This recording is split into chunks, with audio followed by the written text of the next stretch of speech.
Napoli anuncia contratação do zagueiro Nathan, do Bragantino. Foto, divulgação/Napoli.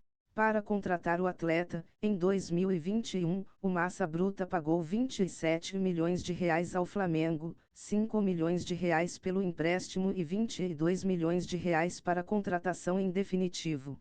Embora nem todo o valor da venda ao Napoli fique com o Bragantino, já que Flamengo e Porto Vitória ES têm parte dos direitos do atleta, o lucro foi de R$ 26 milhões. Veja os gols do zagueiro Nathan por Flamengo e Bragantino. Este é um dos casos em que o Bragantino, desde que passou a ser gerido pela Red Bull Bragantino, vendeu atletas por valor maior do que pagou quando contratou. O Massa Bruta não informa os valores das negociações, mas o GE apurou o valor envolvido das principais negociações. O lucro é de R$ 148,5 milhões.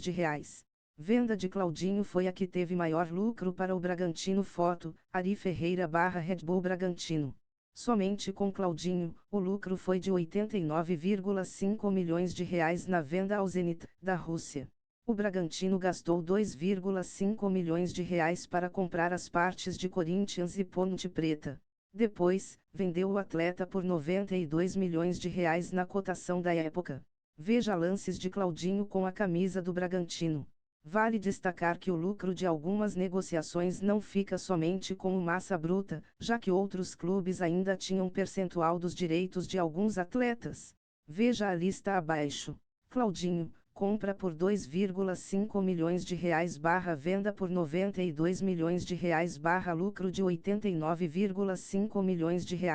Nathan, compra por R$ 27 milhões /venda por R$ 53 milhões /lucro de R$ 26 milhões. Arthur, compra por R$ 25 milhões /venda por R$ 45 milhões /lucro de R$ 20 milhões.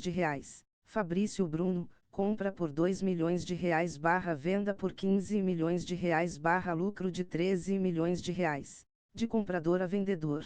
Assim que assumiu o controle do Bragantino, em 2019, a Red Bull investiu na contratação de atletas para o clube. Em 2021, o GE apurou que o Massa Bruta gastou quase R$ 150 milhões só para contratar promessas dos grandes clubes do Brasil. Bragantino gastou por volta de R$ 36 milhões para contratar pracedes, em 2021. Foto, Ari Ferreira/Red Bull Bragantino. À época, o então coordenador técnico do Braga, Sandro Orlandelli, afirmou que as contratações eram necessárias para fortalecer o elenco, mas que a intenção, no futuro, era utilizar mais os atletas formados pelo próprio clube. Orlandelli, que não trabalha mais no Bragantino, também afirmou que a revenda não era o principal motivo para a aposta em jovens atletas. Mas não negou que o fator comercial é um dos pontos que eram levados em consideração. O motivo do perfil das contratações está relacionado com a nossa filosofia de jogo, que tem uma característica agressiva e técnica. Dentro desse sentido, nós enxergamos a possibilidade de finalizar o desenvolvimento de um jogador jovem de acordo com a forma que enxergamos, de atingir o nível de agressividade e técnica que esperamos. É mais trabalhoso, porém, conseguimos ser menos errôneos, disse à época. Veja gols e lances de Arthur pelo Bragantino no Brasileirão. Junto a isso, nós também contribuímos com uma conta simples, de receita e despesa.